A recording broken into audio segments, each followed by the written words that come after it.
それではですね、こちらタイヤを組み付けていきたいと思います。その前にエアを中に少し入れておかなくちゃいけないんですよ。こんな感じですね。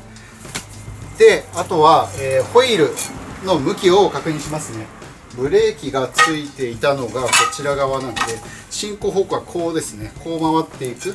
で、エアバルブの位置が、左側ですね。なので、進行方向がこうですね。で、エアバルブの位置が左側っていうのを確認したらですね、まずこれはですね、一度ですね、こうやって、タイヤワックスでも何でもいいと思います、これは。僕の場合はこうやって、一応タイヤにですね、潤滑剤じゃないですけど、代わりに、塗ってあげます。塗ってあげて、で、タイヤの中に組んでしまいます。よいしょ。はい、こんな感じですね。はい、中に組みました。はい、でこのまんまですね、早速合わせ面確認してつけていきます。こんな感じですね。ホイールのバルブ口ちゃんと合わせていただいて、このままグッと押し込みます。軽めです。軽めでいいです。ここら辺はリブがどうしても乗り切れないので、このまま少し軽めで置いてしまいます。でバルブの位置、ここでよくですね、後ろ側から確認してもらって、取り付け面が少し動きが悪いんで、このまままた息を使ってこんな感じですね。ボスをですね、軽くセットしてしまって、これをちょっと土台に使っちゃいましょう。あんまり強く押しすぎると歪む可能性があるんですが、少し押し込むぐらいだったらこれでいけそうですね。はい、それではですね、まずこれセンターを仮合わせしてですね、ボルトをちょっと締めていきますね。もともとついていたボルトに、緩み防止剤を少し塗布してつけていきます。よいしょ。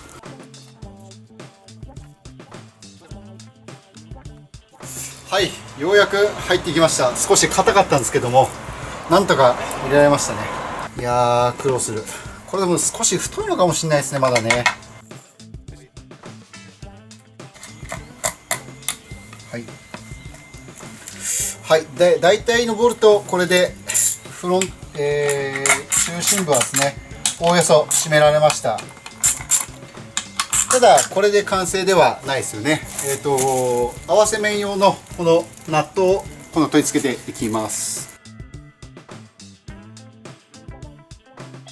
はい、それではですね、真ん中、中央付近、一応これで、固まりましたね。だいぶ、手組みですけども、手締めですけども、ボルト締めて、これから本締めしていきます。で、中央はちょっとこの後、車用のバランサーを使ってバランスを取りたいと思うので、ここは残して、仮締めにしておいて、後でまた外してしまいたいと思います。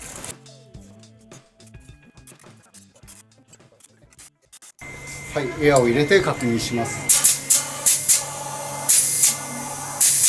ここでですね、ちゃんとエアを入れて、耳がですね、ちゃんとこうやってリムまで押し上がっていることを左右確認してください。はい、それでは、バランスを取っていきたいと思います。思ったよりバランスいいですね。合わせホイールの欠点としてバランスが悪いっていうのなんですけど、意外にいい感じですね。でこれは、結構リムの深さがあるので、このまま車用のまたウェイトを使っちゃいます。はい、 OK です。バランス OK です。はい、それでは、こちらですね、一度取り外したハブを取り付けていきます。さあ、ですね、今再取り付け組みなんで、ちょっと緩み防止剤を塗って組み付けます。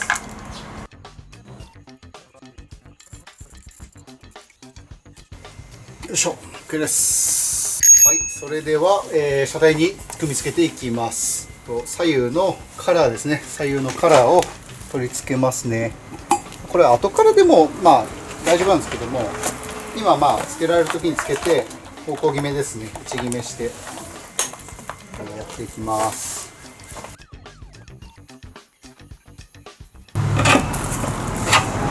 よいしょ。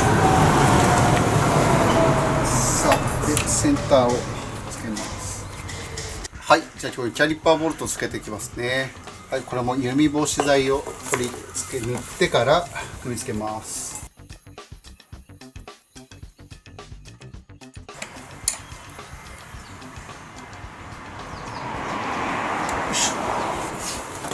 よし、はい、あとは、センターを取り付けていきますね。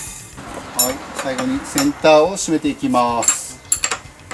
でここである程度、仮締めしたらですね、このまま車体を下ろしてしまいます。はい、でこのまま、増し締め、本締めですね。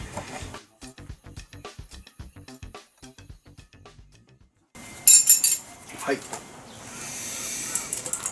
はい、これで以上で完成です。はい、今回はこれで以上です。